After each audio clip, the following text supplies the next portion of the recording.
Et salut! Bon bah là je suis coincée dans ma voiture pour plusieurs heures. Ma fille est à l'équitation et comme on habite un petit peu loin,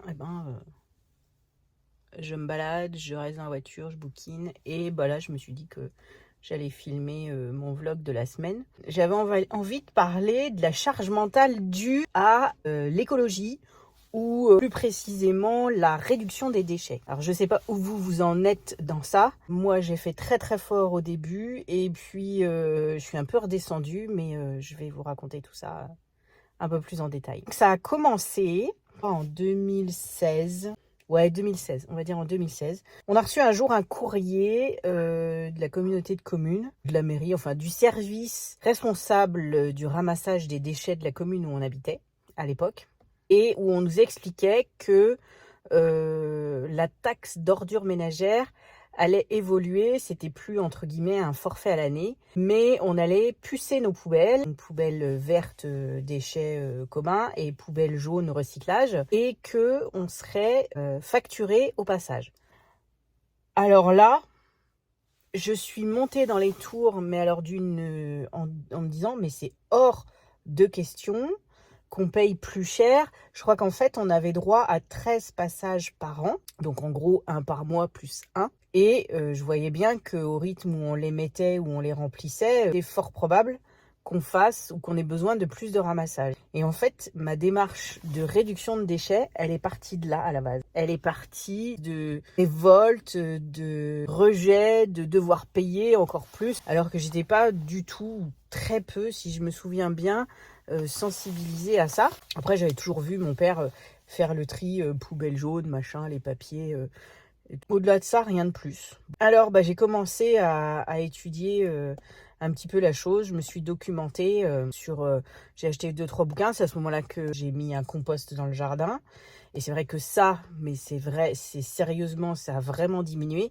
Et qu'aujourd'hui, quand je le fais pas, parce qu'aujourd'hui, je ne peux pas le faire, c'est très compliqué et j'ai pas envie de rentrer justement dans ces complications-là. Mais dès que je vais pouvoir le faire, je vais reprendre un compost.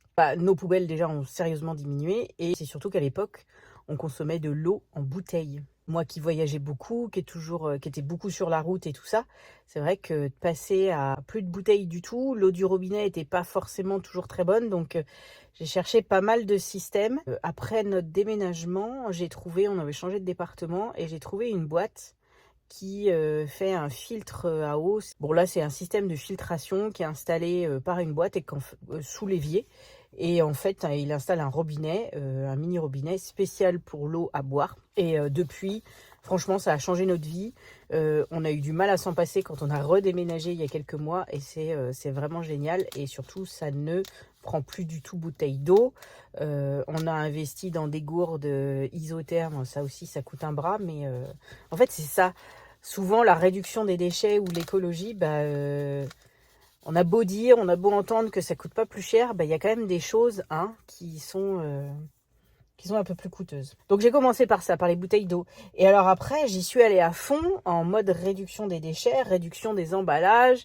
J'ai commencé à acheter en vrac, sauf que le vrac à l'époque, il y en avait que dans les magasins bio. Et je passais des plombes à faire mes courses parce que il fallait que je fractionne mes listes de courses pour savoir ce que j'allais acheter dans tel magasin et le temps que j'y sois, et après dans quel magasin il fallait que j'aille. Et après je prenais aussi pour essayer aussi d'assainir notre consommation, je devais avoir un panier de légumes dans une AMAP, voilà. Et ça me prenait mais une place, et à chaque fois que je voulais acheter quelque chose ou que je voulais faire à manger telle chose, tout de suite c'était dans ma tête le grand juge qui disait ah non ça c'est pas bien, ça fait du déchet et tout ça. Donc en mode soit frustration de se dire bon non, c'est plus comme ça que je fonctionne, ou plus tard quand j'ai un peu lâché le lest là-dessus, de se dire mince, je fais pas selon mes convictions, c'est pas bien. C'était la culpabilité qui pointait. Autre chose aussi, oui, je faisais dans plusieurs endroits parce que le Biocop à l'époque, pour le vrac c'était bien, mais pour le reste c'était quand même un peu chéro. Donc forcément j'allais à Leclerc ou à Super U.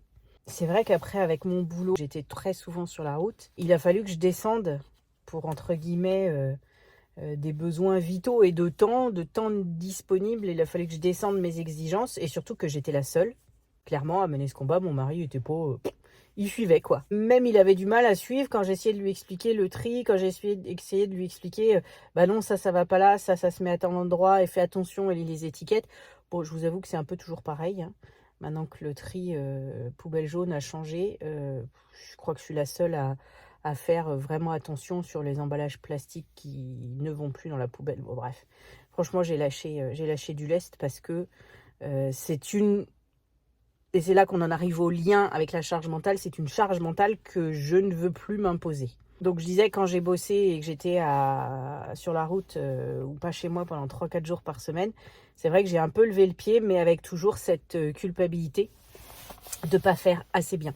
Après, il y a eu une autre époque, c'est celle où j'ai travaillé en pâtisserie, en grande distrie. Et là, il s'est passé autre chose, c'est-à-dire qu'à chaque fois que j'avais terminé mon service, je passais devant les caisses et je voyais tous ces chariots de consommateurs avec des bouteilles en plastique, avec des emballages plastiques. Et nous-mêmes, déjà, hein, tout ce qui était pâtisserie, tout ce qui était viennoiserie, c'était emballé que dans des boîtes en plastique et tout ça. Je me disais, putain.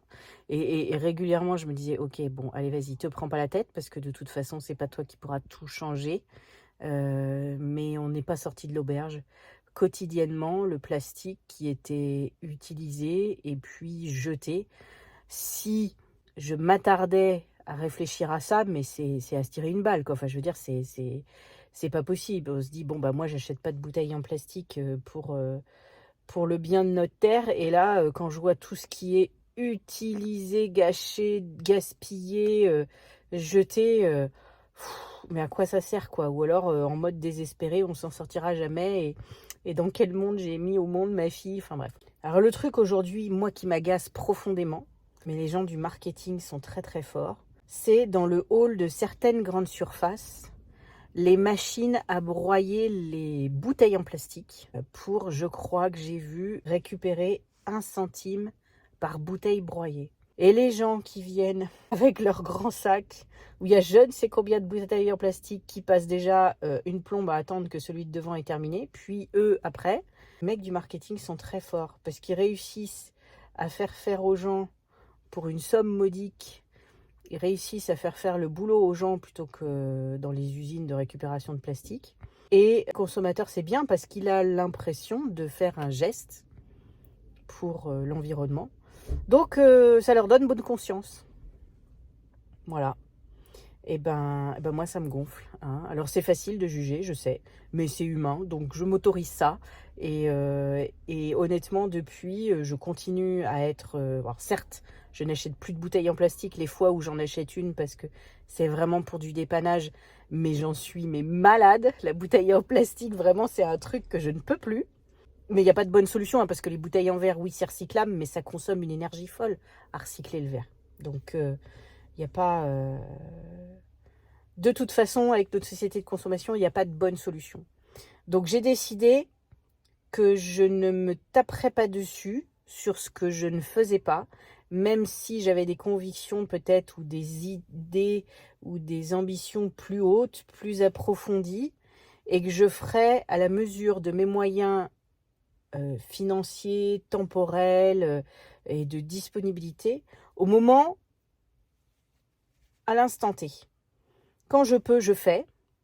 Quand je peux pas, eh ben, je ne me rajoute pas une couche supplémentaire de charge mentale ou de culpabilité parce que je n'ai pas fait. J'ai décidé que tout ce que je faisais, c'était déjà peut-être un grain de sable au milieu d'une plage, peut-être une goutte d'eau dans un océan, mais c'était toujours ça.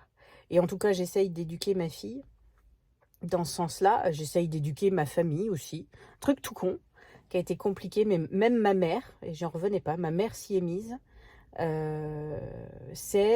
on a arrêté une bonne partie du PQ, c'est-à-dire pour ma fille et moi, donc juste pour le pipi. Après ça peut dégoûter des gens, je le conçois, mais je pense que ça vient. J'ai cousu des petites lavettes, des petites lingettes en tissu éponge, et on se sert de ça pour s'essuyer, elle et moi, aux toilettes. Voilà. Et c'est lavé, et tout va bien au niveau hygiène, il n'y a pas de souci. Donc voilà, et ça je suis contente aussi d'avoir fait ce pas-là. Alors clairement c'est chiant à étendre, c'est chiant à passer à la machine, mais ça c'est un truc que je fais volontiers et c'est pas une charge supplémentaire. Voilà pour ce qui est de ma charge mentale liée à la réduction des déchets. Voilà, je ne sais pas où vous en êtes, si vous avez commencé des démarches. Je pense qu'aujourd'hui, de toute façon, on nous rabat tellement à toutes les sauces, les journaux télévisés, la radio, comment diminuer sa consommation d'énergie et tout ça.